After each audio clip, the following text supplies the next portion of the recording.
Windows 11 is launched recently with fabulous features that are best from the Windows 10, but many users missed many things in the Windows 11, so in this video we will tell you about missing things that users cannot see in the Windows 11, so let's begin.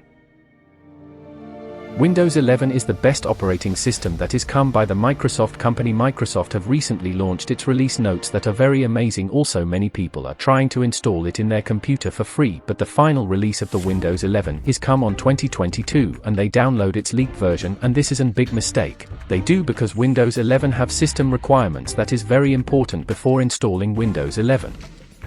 Many operating system doesn't have high specification in the installing, but Windows 11 have high specification in the installing. In the Microsoft website you can see all specification to run Windows 11 in your computer. You need a good processor, RAM at least 4 GB, storage at least 64 GB or above for good experience, and the display should be 720p HD quality.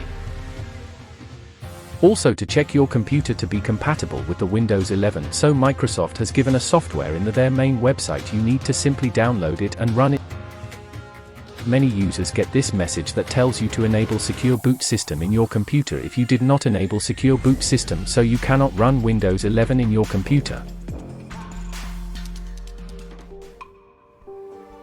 Many people want to install Windows 11 by the amazing feature of the Windows 11, that is opening Android apps without any emulator. Windows 11 have many features, also many leaked versions of the Windows 11 see you in the internet if you download and install Windows 11 leaked version, so your computer can be corrupt. So when Windows 11 final release launch, after you can download its original file from the Microsoft website.